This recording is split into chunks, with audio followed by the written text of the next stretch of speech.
В эфире новости, в студии Марфирина Алексеева. Здравствуйте. Озвучу основные темы этого выпуска. Глава обозначил ряд приоритетных задач на ближайший период. О ключевых темах совещания. В Якутии стартует уникальная парусная экспедиция по следам Великой Северной экспедиции. О маршруте. В Итекьёле состоится открытие игр Манчары. Сколько прибудет участников и в каких видах спорта они поборются.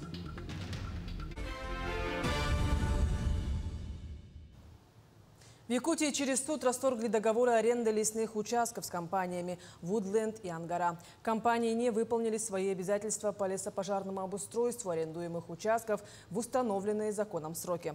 Обустройству минерализованных полос, установке информационных знаков и другим мероприятиям. Минэкологии подала на них в суд, но даже решение суда не было исполнено. Минэкология Якутии.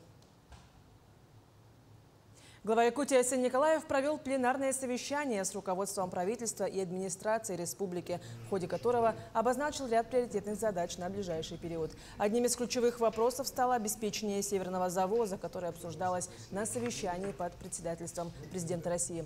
В ходе совещания Айсен Николаев отметил положительное решение правительства России о включении 61 населенного пункта Якутии в перечень территорий, подлежащих обеспечению высокоскоростным интернетом. Также Айсен Николаев сообщил о начале реализации второго этапа концепции развития дополнительного образования детей до 30 года.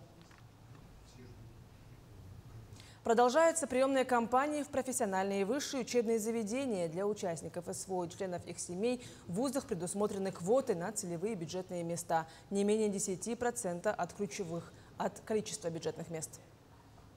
На данный момент, с учетом итогов прошлого учебного года, 1198 участников СВО, членов их семей, детей, которые находятся в статусе студентов. Надеемся, что после того, как вы пройдете вступительные испытания, успешно их пройдете, и вы также станете студентами.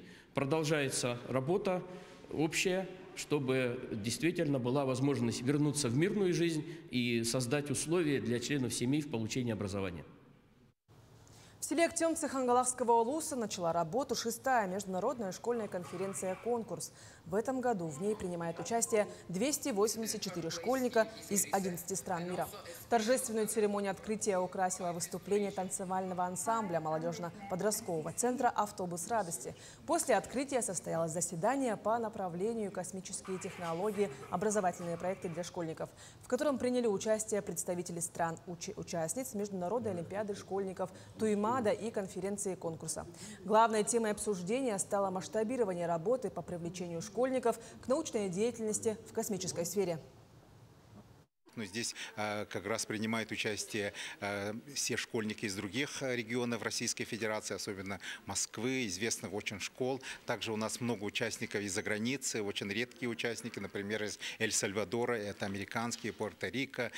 Также у нас Индия, много участников, которые принимают участие из Юго-Восточной Азии. Я думаю, что каждый год у нас количество участников будет расширяться. Сейчас 260 участников и проектов интересных. В июле в Якутии возьмет старт уникальная парусная экспедиция по следам Великой Северной экспедиции, которая приурочена к 300-летию с начала Великой Северной экспедиции и 500-летию освоения Россией Северного морского пути. Началась эстафета на родине мореплавателя в датском городе Херсонес, где была взята земля у дома, в котором родился великий мореплаватель. Одним из этапов эстафеты по следам Великой Северной экспедиции станет создание туристического маршрута по историческим местам Якутска, связанным с жизнью Витуса Беринга. Разработкой маршрута займутся школьники из Москвы и Якутска. В этих пробирках земля с тех мест, где шел великий путешественник Беринг, исследуя непосредственно нашу большую страну. Камчатская экспедиция Беринга стала в целом для республики, как и для России прежде всего, имеет так колоссальное значение, связанное с определением границ как таковой Арктики, именно российской зоны. Поэтому сегодня вот здесь собрались те люди, которые, по сути дела, продолжили этот маршрут, воссоздали этот маршрут. И начиная от Дании до Якутска, здесь находится ровно та земля, которой прошел когда-то Беринг. Представители киноотрасли Республики Беларусь посетили кинозалы «Экстра Синема» в Намском районе. Эти залы открыты в 2022-2024 годах и уже показывают хорошие кассовые сборы. Руководители залов самостоятельно формируют заявки на фильмы, ориентируясь на спрос местных жителей, организуя 2-3 сеанса в неделю. Представители белорусской киноотрасли заинтересовались технологией как надежным средством защиты контента и контроля показов даже в удаленных районах страны.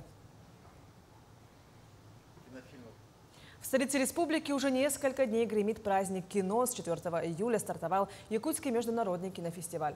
С его участниками сегодня встретился глава региона Айсен Николаев. Продюсеры, режиссеры и критики поговорили о перспективах продвижения якутского кино, а также обсудили возможности международного сотрудничества в производстве картин. Отмечается, что якутский кинематограф находится на пороге следующего этапа развития – от феномена к целой индустрии. Этому поспособствует кинопавильон полного цикла, который планируют ввести в эксплуатацию в 2027 году. Шла речь о строительстве павильона, который поможет, новый павильон поможет расширить возможности киностудии. То есть там можно будет снимать более масштабные фильмы и просто вывести кинопроизводство на более такой... более международный, менее камерный уровень, потому что пока якутское кино не может похвастаться большими проектами. Когда будет павильон, значит, будут и большие проекты. Геологи Алроста провели профориентационный день в детском лагере села Орлах Мирнинского района. Специалисты встретились с участниками геологической смены, чтобы рассказать о своей профессии. Подробнее в сюжете. Если погода, дождь пойдет. С ручкой что случится? Она не будет писать. Шариковая ручка геологу не компаньон. В тайгу настоящие профи берут простые карандаши. След от них не размокнет и чернила не потекут. Геологи поделились с подрастающим поколением, воспитанниками лагеря «Орленок», важными советами и, конечно, привезли с собой сокровища – природные камни. Фиолетовый аметист называется. Это, по сути, один и тот же минерал, просто разного цвета. Романтики-геологи считают, любой кристалл интересен, ведь за каждым история. В природе не существует идентичных камней, все различные по форме и цвету. Об этом и не только ребята узнали во время геологической однодневной смены. 109 человек ждал квест с 6 станциями. Кажется, детям понравилось. В Орленке очень круто, здесь эмоции очень разные, бывает и грустно, бывает и весело. Кварц потрогала и обсидиан потрогала. Мне, да, очень интересно было. Я сначала расстроилась, я думаю, мы до полдника в ККЗ просто будем сидеть с геологами, слушать их. А оказалось наоборот, мы ходим по лагерю и интересные задания выполняем. Перед геологами стояла задача познакомить с профессией, ведь важно готовить будущие кадры для компании. Познакомились с творческой частью жизни геолога, потому что ни для кого не секрет, что геология это романтика, это дым костров, это гитара, это песня. Подобное мероприятие впервые организовали корпоративный университет, Вилюйская ГРЭ и Алроса спецбурение. До конца лета в лагере проведут еще 2 геологические смены. А станет ли кто-нибудь из этих ребят геологом, покажет время. Впереди интересные и полезные знакомства с другими профессиями. Алена Боровкова, Александр Еремин, медиакомпания «Алмазный край». Праздничным мероприятием встретил село Чапчелга Намгинского района своего земляка, победителя юбилейной игр Дыгына Бориса Сдвижкова. Поприветствовать и поздравить победителя игр Дыгына собрались односельчане, школьники и молодежь села. Вместе с ними были и родные Бориса, родители и родной брат Гарри. Все они тепло поздравили Бориса с успешным выступлением и достойной победой в играх Дыгына. Чемпиона угостили кумысом и оладьями родного села. В свою очередь Борис поблагодарил всех за поддержку и пожелал юным спортсменам здоровья, чтобы они добивались своим упорством и каждодневными тренировками таких же высоких результатов в будущем. Односельчане Борису вручили салам с пожеланиями успехов на предстоящих играх Манчары. При поступлении он был как бы средним учеником. Но благодаря своему характеру очень такое вот видно уже упорство. Обязательно он ходил до конца. И вот у нас с 1 по 11 мы с ним занимались, и я вот являюсь и классным руководителем. Мы все очень рады, что он добился таких успехов, потому что я знаю, что он такой старательный, обязательно у него такая внутренняя сила, вот он обязательно преодолевает и желание. Манчары ждут. Спортсмены Алекминска получили последнее напутствие перед поездкой на игры Манчары. Команда из почти 50 человек настроена на победу и готова представить свой район на самом высоком уровне. Заключительный сбор спортсменов, тренеров и организаторов перед Манчарами. Уже 7 июля команда Алекминского района в составе почти 50 человек представит район на спортивном стадионе Татты. В целом алекминчане получили 35 путевок. У нас 7 видов спорта, 35 путевок мы заработали от Алекминского района. Это у нас масс-рестлинг, гиревой спорт, легкая атлетика, якутские прыжки, стрельба из лука и стрельба из пулевая стрельба. По каждому из заявленных видов есть свои лидеры и надежды. Опытные тренеры уверены, сильные спортсмены, есть проблема в самой системе. Разрушение системы советской.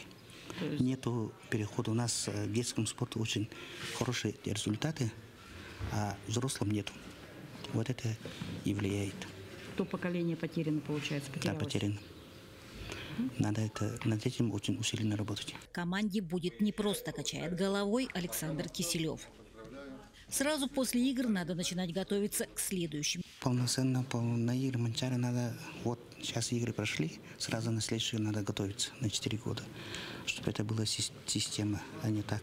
За 4 года плановой подготовки возможно все. Мы всем районам очень переживаем. Это у нас самый, для меня это вообще первый опыт.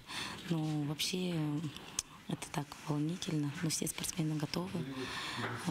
Весь район переживает и надеемся на поддержку жителей. Елена Фаст, Максим Копылов, Алекминск. Торжественное открытие игр Манчары состоится уже завтра. Эти соревнования проводятся в республике раз в 4 года. Первые игры Манчары проведены в Якутии в 1968 году. В этом году якутские спортсмены оспорят звание сильнейших в 11 национальных видах спорта. Это хапсагай, масс-рестлинг, якутские прыжки, легкая атлетика, национальное многоборье, северное многоборье, настольные игры, гиревой спорт, пулевой стрельба, стрельба из традиционного лука и конные скачки. Общее число участников игр составит около 7 тысяч человек, включая спортивную и культурную программы. По результатам отборочных соревнований и разыгранных путевок ожидается прибытие 1662 спортсменов.